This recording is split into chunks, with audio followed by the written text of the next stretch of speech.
नमस्कार। Sanskrit सम्मोहिनी YouTube channel में आप सभी का स्वागत है। प्रस्तुत है समास। समास को जानने से पहले हम समास का कुछ सामान्य परिचय जान लेंगे कि समास किसे कहते हैं, इसमें धातु क्या है, उपसर्ग क्या है, प्रत्यय क्या है। ये सारी चीजें हमें जानना बहुत ही आवश्यक है। तो हम देखते हैं कि सम उपसर्ग है, इसमें सम जो है ना उपसर्ग है। अश धातु है, हमने आपको बताया था। जहाँ पे ये वाला चिन्ह आपको किसी वर्ड के आगे लगा दिख जाए तो आप समझिएगा वो क्या है, धातु है। ये अस धातु है। और घय प्रत्यय है। घय प्रत्यय जिसमें लगता है उसमें आदि वृद्धि होती है, इसीलिए समास में माँ में वृद्धि हुई है।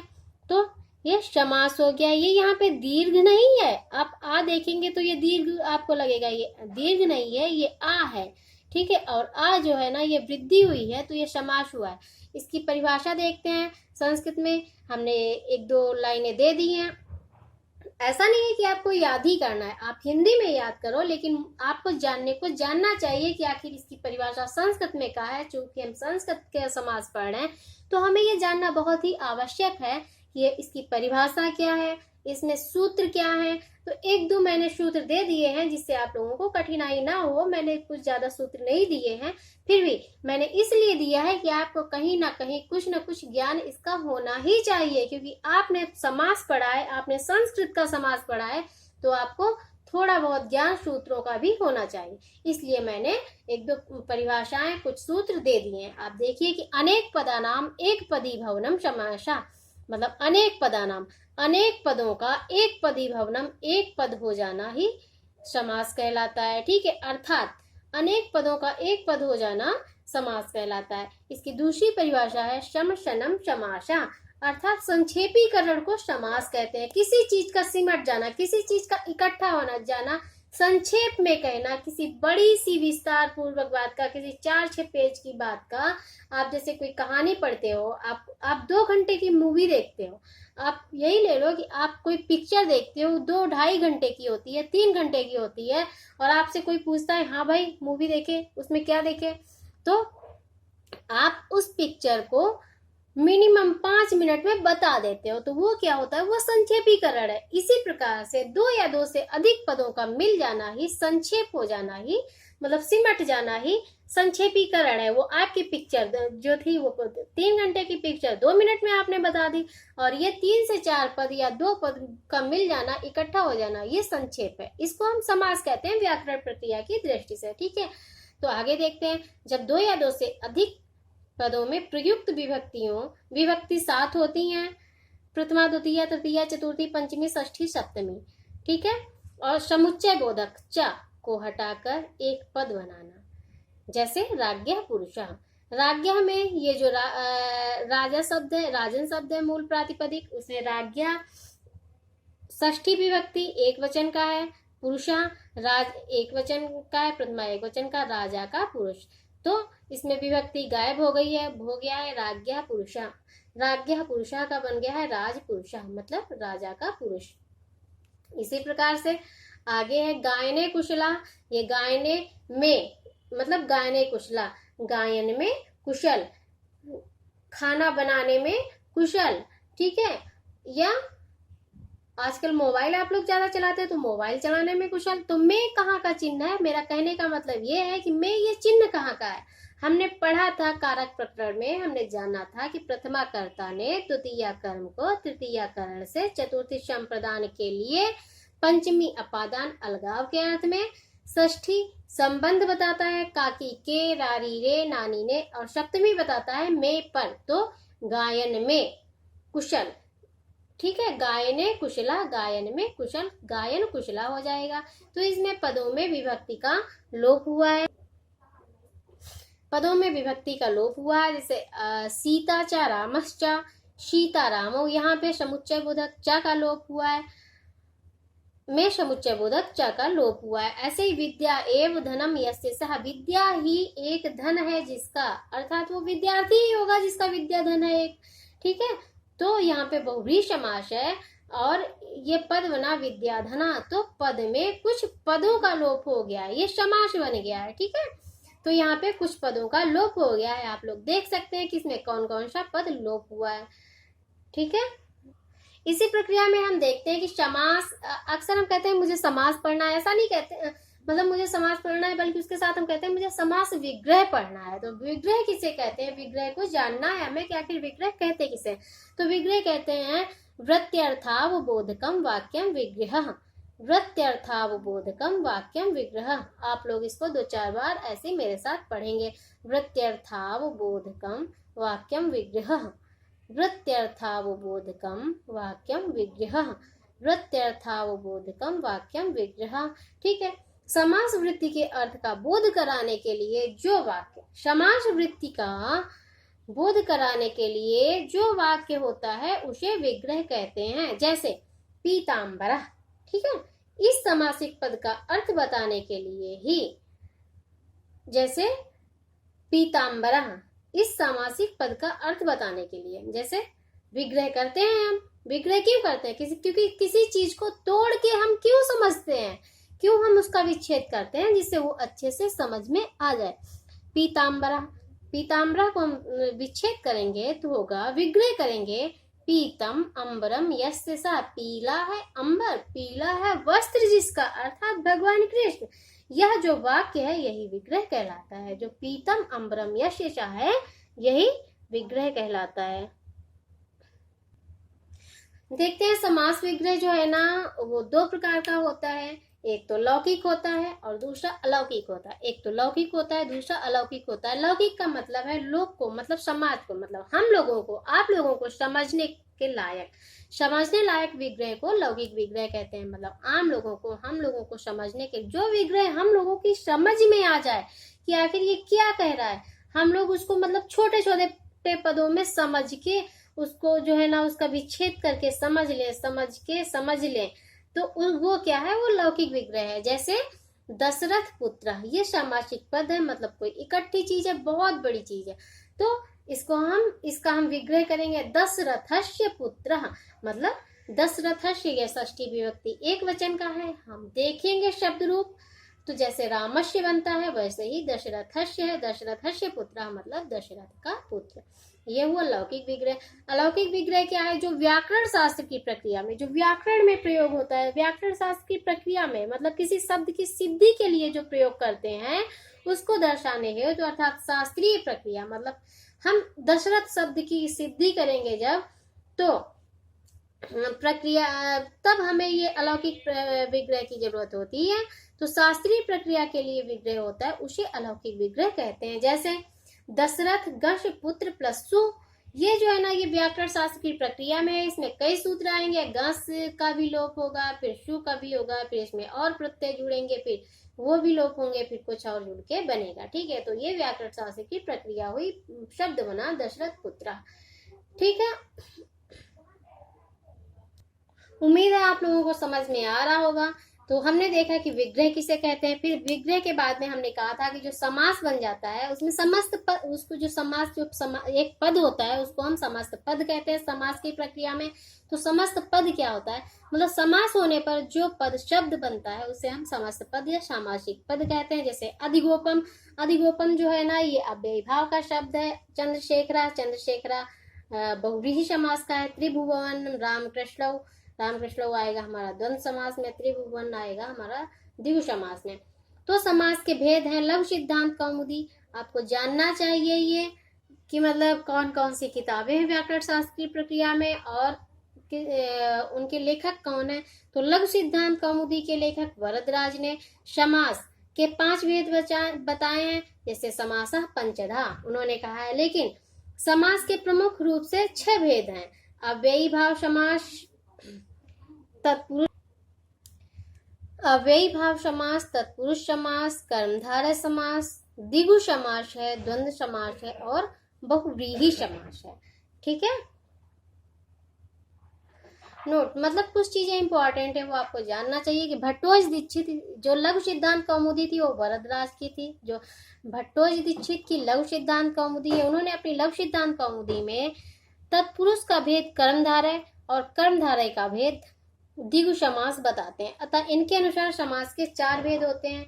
देखते हैं हम अव्ययीभाव समास किसे कहते हैं। अव्ययीभाव की परिभाषा है पूर्व पदार्थ प्रधानो अव्ययीभावा। हमने कहा आपको कि मतलब हम कुछ संस्कृत के आपको सूत्र बताएंगे जिनसे ये निर्धारित होता है कि मतलब क्या परिभाषा होनी चाहिए। तो कहना है पूर्व पदार्थ प्रधानो अव्ययी भाव, मतलब जिसका पूर्व पदार्थ मतलब पूर्व पद प्रधानो वही अव्ययी भाव समास है। देखते हैं, अर्थात जिस समास में पूर्व का अर्थ प्रधान मुख्य हो, प्रधान का मतलब मुख्य हो, उसे अव्ययी भाव समास कहते हैं। जैसे प्रदेश का मुखिया मुख्यमंत्री होता है, वो मुख्य है प्रदेश का, तो उसका अव्ययी भाव समास ही होगा। इस समास में पूर्व पद प्रायः अव्यय हो जाता है। अव्यय मतलब उसका रूप परिवर्तन नहीं होता है। ध्यान दें, कृपया ध्यान दें कि समास में सामान्यतया दो पद होते हैं। सामान्यतया, वैसे तो दो से अधिक भी होते हैं, लेकिन सामान्यतया दो पद होते हैं।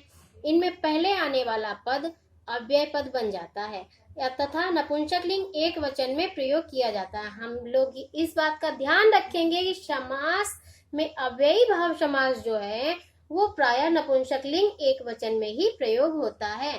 ठीक है, इसका एक और परिभाषा है कि अनव्ययम अव्ययः संपद्यते इति अव्ययी भावा, अर्थात जो शब्द समास के पूर्व अव्यय न हो किंतु समास होने पर अव्यय हो जाए वही अव्ययी भाव समास है। जैसे हम देखेंगे कि जैसे एक शब्द हम लेते हैं यथाशक्ति, यथाशक्ति, ठीक है, इसका हम विग्रह करते हैं शक्तिम अनतिक्रम में, शक्तिम अनतिक्रम में।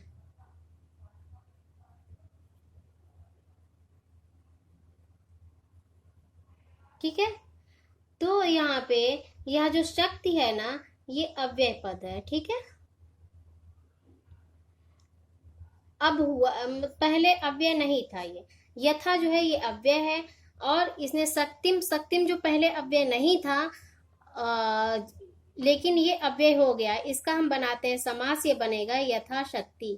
तो ये जो यथा जो अव्यय था, इसने शक्ति को भी अव्यय बना दिया। हमने देखा कि शक्तिम, शक्तिम जो था ये अव्यय नहीं था, लेकिन ये अव्यय बन गया है, यथा शक्ति हो गया है। ठीक है, इसी प्रकार से मतलब नपुंसकलिंग एक वचन में इसका प्रयोग होता है। हम जानते रहेंगे कि अव्यय नहीं था, लेकिन फिर भी ये अनतिक्रम में जो है ना, यथा का प्रयोग अनतिक्रम में हुआ है, तो ये जो यथा के योग से ही शक्ति जो था, शक्ति भी अव्यय बन गया है। अव्ययी भाव समास करने वाला एक सूत्र है जो कि मुख्यतया 16 अर्थों में समास होता है इस सूत्र से। और अगर जो आपको ये सूत्र ध्यान में रहेगा तो आपको अव्ययी भाव समास में कोई दिक्कत नहीं होगी, कभी भी लाइफ में कोई दिक्कत नहीं होगी। और बहुत ही सरल है, हम पढ़ेंगे इसको दो बार। अव्ययम विभक्ति समीप समृद्धि वृद्धि अर्थाभाव अत्यय असंप्रति शब्द सादुर्भाव शब्द प्रादुर्भाव पश्चात यथा अनुपूर्व योग पद्य सादृश्य संपत्ति साकल्य अंत वचनेषु। अव्ययम विभक्ति समीप समृद्धि वृद्धि अर्थाभाव अत्यय असंप्रति शब्द प्रादुर्भाव पश्चात यथा अनुपूर्व योग पद्य सादृश्य संपत्ति साकल्य अंत वचनेषु। एक बार फिर से, अव्ययम विभक्ति समीप समृद्धि वृद्धि अर्थाभाव अत्यय असंप्रति शब्द प्रादुर्भाव पश्चात यथा अनुपूर्व योग पद्य सादृश्य संपत्ति साकल्य अंत वचनेषु। सूत्र का अर्थ क्या है ये भी हमें जानना चाहिए कि मतलब सूत्र का अर्थ है विभक्ति हो समीप हो, विभक्ति के अर्थ में हो, समीप के अर्थ में हो, समृद्धि के अर्थ में हो, वृद्धि मतलब वृद्धि का अर्थ है यहाँ पे अभाव अर्थाभाव, अत्यय का अर्थ है यहाँ पे नष्ट होना, असंप्रति अब युक्त न होना, शब्द प्रादुर्भाव शब्द और सादृश्य, अनुपूर्व मतलब क्रमशः, अनुपूर्व का अर्थ है क्रमशः, और योग पद मतलब एक साथ होना, सादृश्य का मतलब है समान, संपत्ति, साकल्य संपूर्णता, अंत का मतलब समाप्ति अर्थों में विद्यमान अव्यय का समर्थ सुबंत के साथ पदों के साथ नित्य समास होता है। ये वैकल्पिक नहीं है बल्कि नित्य है। और सुबंत क्या है? सुबंत शुभ जो प्रत्यय है, जो हमारा जब हम शब्द रूप चलाते हैं राम रामौ रामा, उसमें हमारा प्रत्यय लगा है शु और जश अम और षष्ठ। ठीक है, ये 21 शुभ प्रत्यय हैं। उन प्रत्ययों को आपको जानना आवश्यक है, इसलिए आवश्यक क्योंकि जब आप बहुव्रीहि समास पढ़ेंगे तो उसमें उन प्रत्ययों का प्रयोग बहुत ज्यादा होता है। तो बहुव्रीहि समास पढ़ाने से पहले मैं आपको शुभंत प्रत्यय पढ़ाऊंगी, ठीक है। तो अव्ययी भाव समास के कुछ उदाहरण हम देख लेते हैं कि मतलब विभक्ति के अर्थ में हमने यहाँ पे ये देखा था, विभक्ति था, विभक्ति के अर्थ में जो समास है, विभक्ति के अर्थ में विद्यमान अव्यय पदों का समर्थ सुबंत के साथ अव्ययी भाव समास होता है। जैसे हरौ इति, ये समास विग्रह है। हम अधिहरि, अधिहरि में जो हरि में जो अधि अव्यय है ये सप्तमी विभक्ति एक वचन का है। ऐसे ही आत्मन इति है, ये अध्यात्मन, अध्यात्मम बनाए आत्मा में, गोप इति अधिगोपम, अधिगोपम मतलब गोप में, ठीक है। सप्तमी विभक्ति में गोपी शब्द है, यहाँ अधि अव्यय सप्तमी विभक्ति के अर्थ में है। तो अव्ययी भाव समास 16 अर्थों में उस सूत्र के अंतर्गत था। दूसरा अर्थ उसका था विभक्ति समीप, दूसरा था समीप। उप आदि अव्ययों का जब हम किसी को समीप दिखाते हैं तो उपवसति, उपवसति मतलब उसके पास बैठा है, ठीक है। उप का प्रयोग हम समीप अर्थ में दिखाते हैं। उप आदि अव्ययों का समान समर्थ सुबंत के साथ समास होता है। जैसे समास विग्रह सामासिक पद है और इसका अर्थ है गंगा या समीपम, तो हम इसका करेंगे उपगंगम, ठीक है। इसी प्रकार से नगर से समीपम, उपनगरम, कृष्ण से समीपम, उपकृष्णम, कूल से समीपम, उपकूलम, ठीक है। गुरोह समीपम, उपगुरुम, ऐसे ही होगा तो होगा उपगंगम का गंगा नदी के समीप, उपनगरम का होगा नगर के समीप, उपकृष्णम का होगा कृष्ण के समीप और उपकूलम का होगा किनारे के समीप। कूलम का मतलब होता है किसी नदी का किनारा, ठीक है। इसी प्रकार से विभक्ति समीप समृद्धि, समृद्धि जो था हमारा तीसरा था उस सूत्र में शब्द, तो समृद्धि अर्थ में अव्ययी भाव समास कैसे होता है। मद्राणाम समृद्धि, सुमद्रम मतलब मध्य देश के निवासी जो है ना बहुत ही धन धान्य से युक्त हैं, ठीक है, बहुत ही ज्यादा अमीर हैं, बहुत ही ज्यादा उनके पास धन संपदा है, तो मध्य देशवासियों की समृद्धि। भिक्षाणाम समृद्धि, सुभिक्षम, ये मतलब भिक्षाटन की समृद्धि। इसी प्रकार से हमारा चौथा जो है ना वृद्धि, वृद्धि का अर्थ होता है दुर्गति या अभाव। इसमें है यवनानाम वृद्धि, मतलब यवनों की दुर्गति, ठीक है। इसमें क्या है यवनानाम वृद्धि मतलब यवनों की दुर्गति। इसी प्रकार से आगे भिक्षाणाम वृद्धि मतलब दुर्भिक्षम, भिक्षा का न मिलना। इसी प्रकार से हमारा होगा राक्षसाणाम वृद्धि, दुर्राक्षसम मतलब राक्षसों की अवनति। शकानाम वृद्धि, दुशकम शकों की दुर्गति। पांचवा हमारा आता है अर्थाभाव, मतलब अर्थाभाव, अर्थ का अभाव। इसमें जो है ना निर उपसर्ग का प्रयोग होता है। परिभाषा वही है कि अर्थाभाव के अर्थ में विद्यमान अव्यय पदों का शुभंत के साथ अव्ययी भाव समास होता है। जैसे मच्छिकाणाम अभावा, निर्मच्छिकम, मतलब यहाँ पे निर जो है ना वो अव्यय है, ठीक है, और उस अव्यय का प्रयोग यहाँ पे अभाव अर्थ में हुआ था। निर्मच्छिकम मक्खियों का अभाव, जनानाम अभावा निर्जनम मनुष्यों का अभाव, दोषाणाम अभावा निर्दोषम दोषों का अभाव, ठीक है।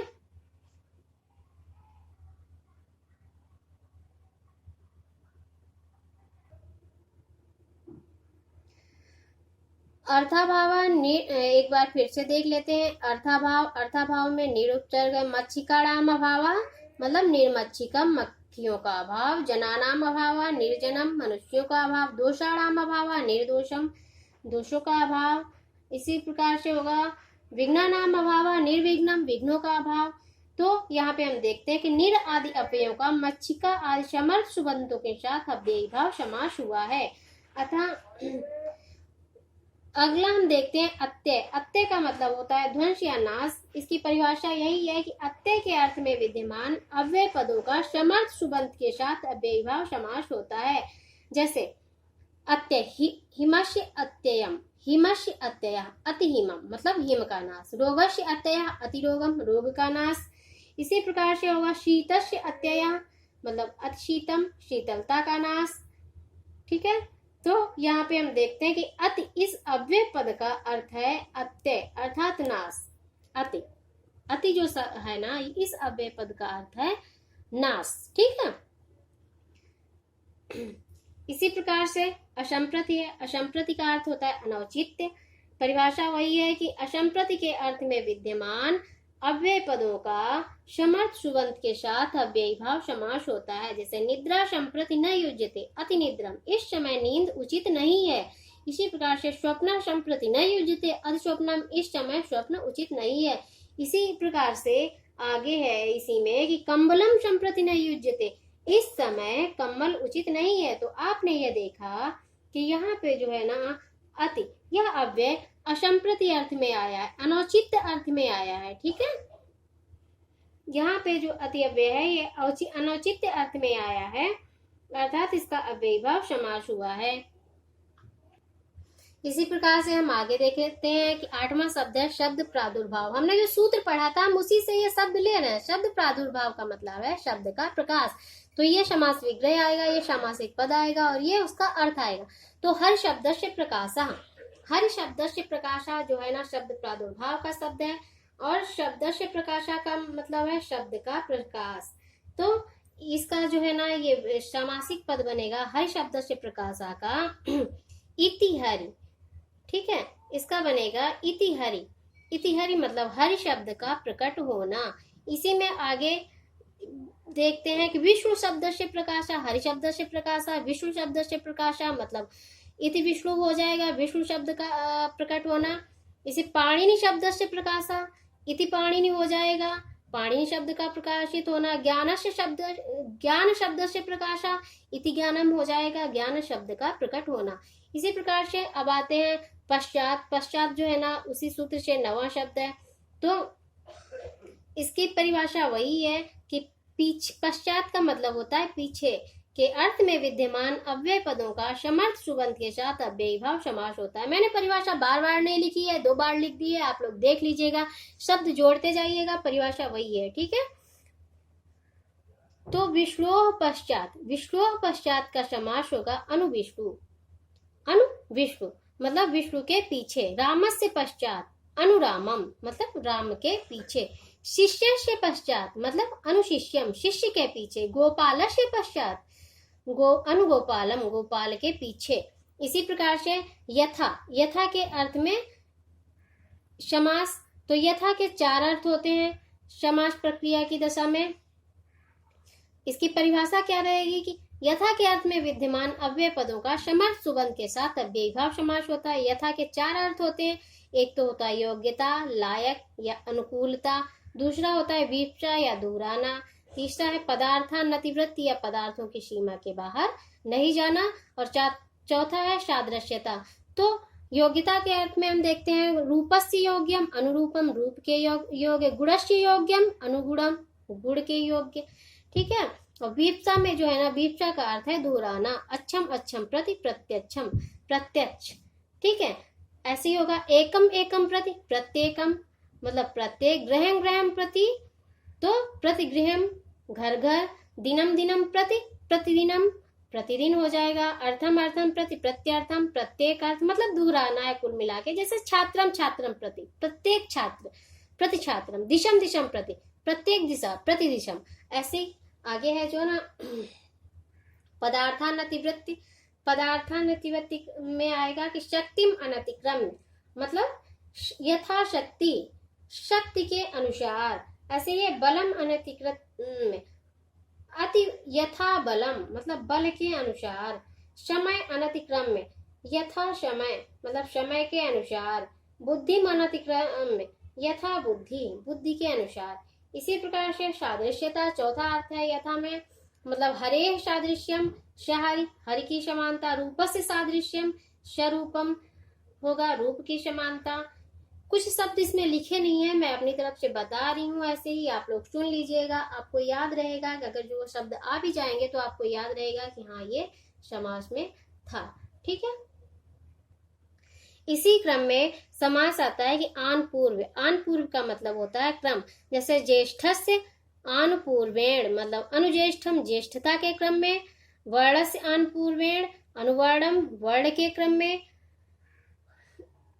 इसी प्रकार से आगे आता है योग पद्य। योग पद्य का मतलब है साथ होना। इसकी परिभाषा है साथ होने के अर्थ में विद्यमान अव्यय पदों का समर्थ सुबंध के साथ अव्ययी भाव समास होता है। जैसे चक्रेण युगपत, सचक्रम चक्र के साथ, हर्षेण युगपत, सहर्षम हर्ष के साथ। सादृश्य, सादृश्य का मतलब होता है जैसा। हमने इन शब्दों की परिभाषा नहीं लिखी है, हमने सिर्फ वो शब्द, हमने इनकी परिभाषा स्टार्टिंग में ही 2-3 शब्दों में दे दी थी, तो वही परिभाषा क्रम से चलती रहेगी, बस वर्ड बदलता रहेगा। आखिर हम पाणिनि के वंशज हैं, पाणिनि की पढ़ाई हुई व्याकरण पढ़ रहे हैं। जब पाणिनि अनुवृत्ति ले सकते हैं कि एक शब्द, एक सूत्र को उन्होंने एक बार कह दिया, उसको दोबारा कहा नहीं है, वही अनुवृत्ति लेते जाते हैं, तो फिर हम क्यों नहीं ले सकते। इसीलिए मैं भी वहीं से वो, आप परिभाषा देखिएगा, अनुवृत्ति यहाँ पे कर लीजिएगा, ठीक है। कि मतलब जैसे सादृश्य जैसा हम परिभाषा की, मतलब सादृश्य जैसा अर्थ में हम इसकी परिभाषा देखेंगे। अर्थ में विद्यमान अव्यय पदों का समर्थ सुबंध के साथ अव्ययी भाव समास होता है, ठीक है। जैसे सदृश, सख्या, शशकी, मित्र के जैसा। ऐसे ही सदृशा वर्णेन सवर्णम, वर्ण के समान, ठीक है। ऐसे ही आगे भी शब्द है ससंपत्ति, ठीक है। संपत्ति, संपत्ति का अर्थ ही मतलब संपत्ति ही है।